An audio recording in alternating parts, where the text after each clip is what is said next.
Bismillahirrahmanirrahim. Assalamualaikum warahmatullahi wabarakatuh. Alhamdulillah, alhamdulillah, wa syukurulillah wal aqibatu lil muttaqin. Ashhadu an la ilaha illallah wahdahu la syarikalah. Wa ashhadu anna sayyidana Muhammadan abduhu wa rasuluh la nabiyya ba'dah. Allahumma fasalli wa sallim ala sayyidina Muhammadin wa ala alihi wa ashabihi rasulillahi ajma'in, amma ba'du. Rabbi israh li sadri wa yassir li amri wahlul 'uqdatam min lisani yafqahu qawli. Subhanaka la ilma lana illa ma 'allamtana innaka antal alimul hakim. La haula wa la quwwata illa billahil aliyil azim. Ilahi anta rabbi wa ridhakal matlubi.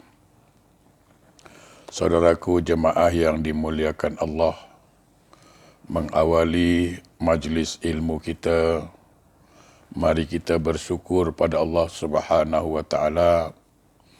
Allah masih memberikan kita peluang menikmati hidup di dunia ini yang kita pun tak tahu sampai bila Allah beri kita peluang menikmati hidup di dunia ini.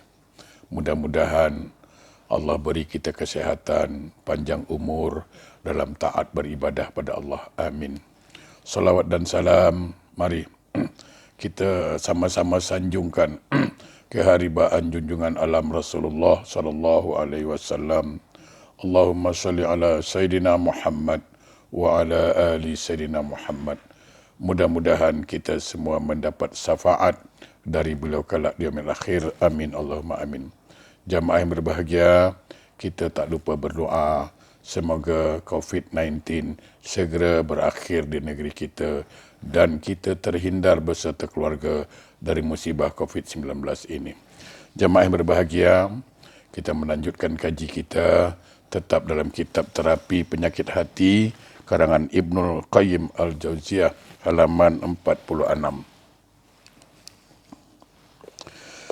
Imam Ahmad berkata, Abu Muawiyah telah menceritakan kepada kami, begitu juga Al-A'mashi dari Salman bin Maisarah, dari Tariq bin Syahab, yang menyebutkan sumbernya dari Nabi sallallahu alaihi wasallam, iaitu sebuah cerita bahawa Rasulullah sallallahu alaihi wasallam pernah bersabda, seseorang masuk surga karena seekor lalat dan seseorang masuk neraka juga karena seekor lalat. Para sahabat bertanya, bagaimana hal itu boleh terjadi? Wahai Rasulullah, bagaimana hal itu boleh terjadi? Maka beliau Rasulullah sallallahu alaihi wasallam bersabda, dua orang berjalan melewati suatu kaum yang memiliki berhala. Jadi ada orang berjalan di tengah-tengah kaumnya dengan membuat berhala. Setiap dia mengunjungi, diwajibkan untuk membawa sesajen korban. Jadi setiap orang yang didatanginya itu diwajibkan memberi berbentuk barang, makanan atau apa sajalah untuk sebagai korban kepada berhala itu. Lalu kadang dengan cara memaksa. Lalu dia mengatakan apa? Korbanlah, berkorbanlah. Ada yang mengatakan kami tak ada benda yang nak dikorbankan. Maka orang itu mengatakan berkorbanlah walau dengan seekor lalat. Maka setelah memberi sesaji atau sesajen lalat, maka mereka lalu pergi, dibiarkan pergi. Mereka itulah yang kelak masuk ke neraka. Jadi dia berikan walaupun lalat sebagai hadiah untuk korban, tapi karena itulah dia masuk neraka. Lalu dia pergi lagi menemui beberapa kaum supaya berkorban, memberikan hadiah kepada berhala itu.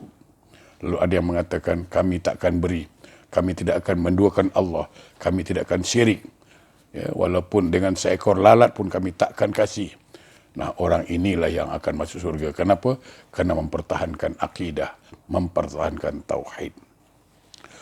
Apa pelajaran yang kita petik dari hadis ini? Hati-hati kalau bercakap.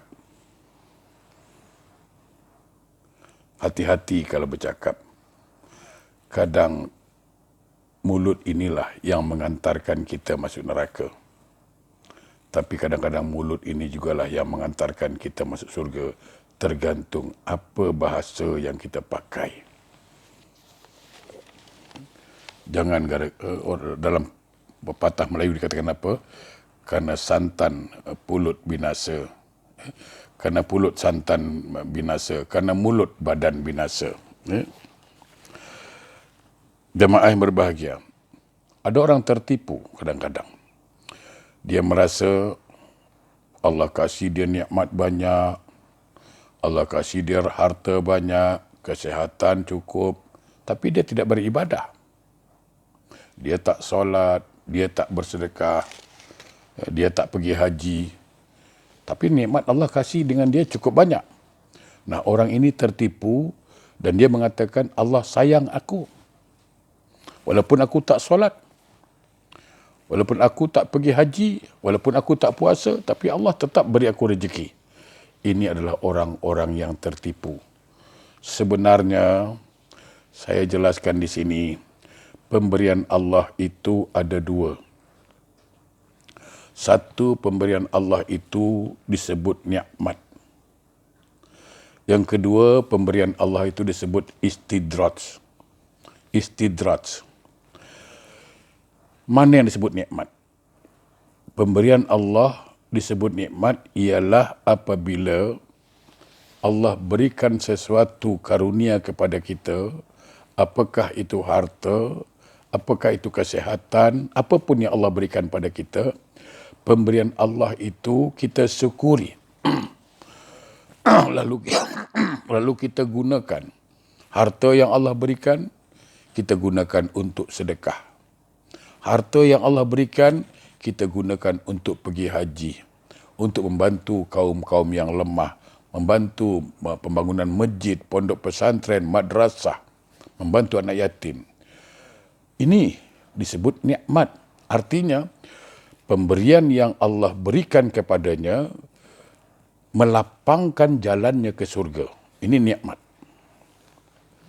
Tapi ada satu lagi pemberian yang Allah berikan namanya istidraj. Allah berikan dia harta, Allah berikan dia kesehatan, tetapi dengan harta itu dia bermaksiat. Dengan harta itu dia enjoy ke tempat maksiat. Dengan harta itulah dia bermabuk-mabukkan. Dengan harta itulah dia berjudi. Akhirnya, dengan harta yang Allah berikan, dengan karunia yang Allah berikan itu, melapangkan jalannya ke neraka, maka itu disebut istidraj.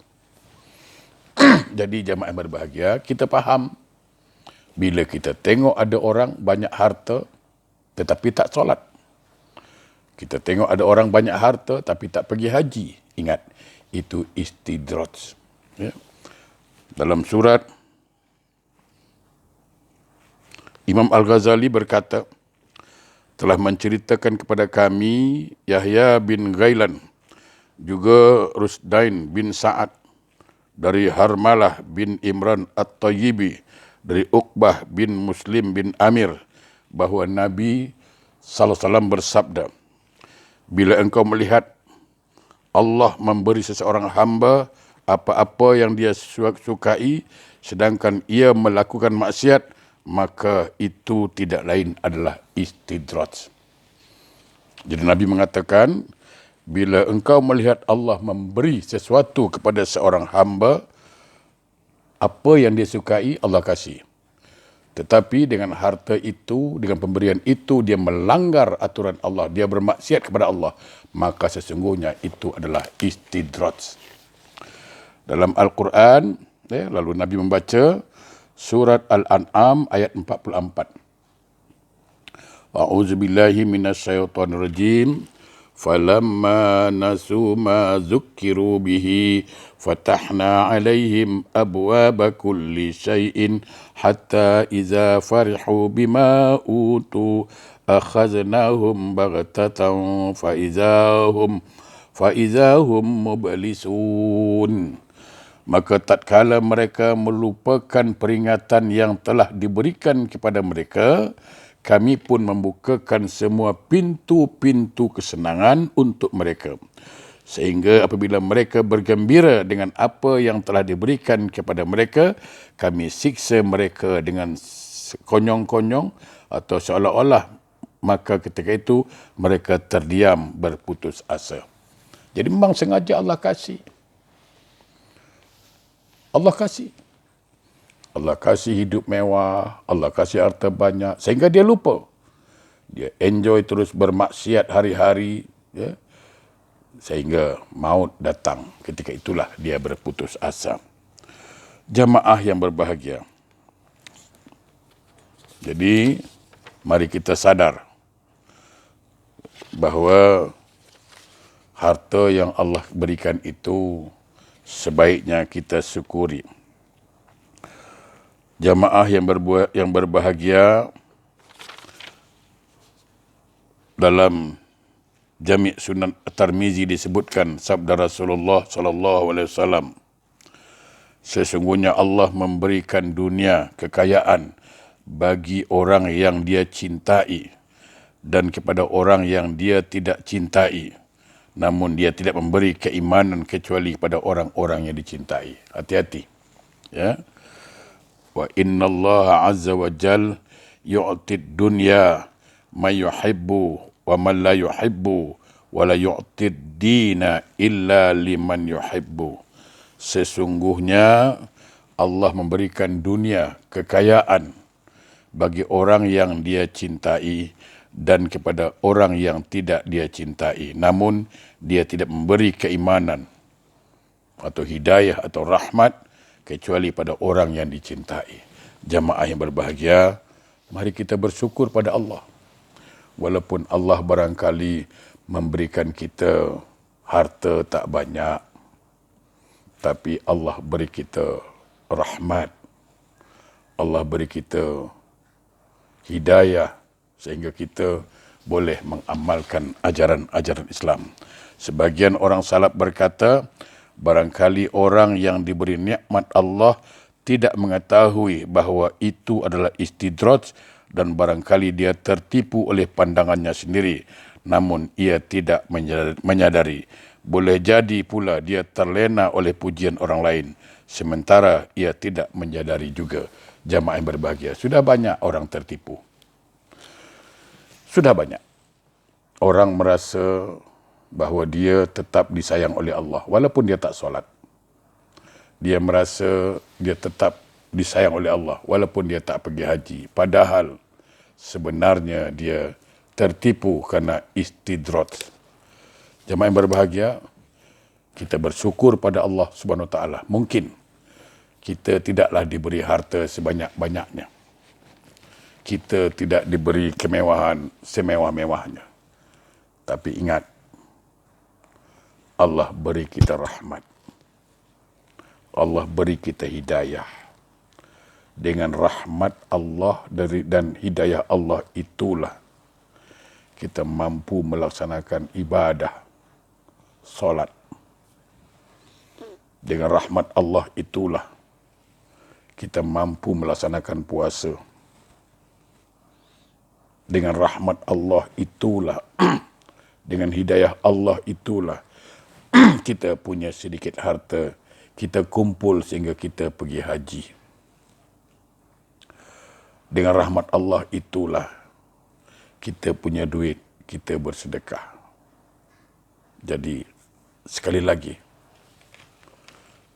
kita bersyukur kepada Allah kerana Allah memberi kita nikmat, bukan istidraj. Sekali lagi, kita bersyukur kerana Allah memberikan kita yang namanya nikmat. Artinya, pemberian yang Allah berikan pada kita mendekatkan kita kepada surga. Sedangkan yang lain, pemberian yang Allah berikan mendekatkan dia kepada neraka. Apa guna harta banyak?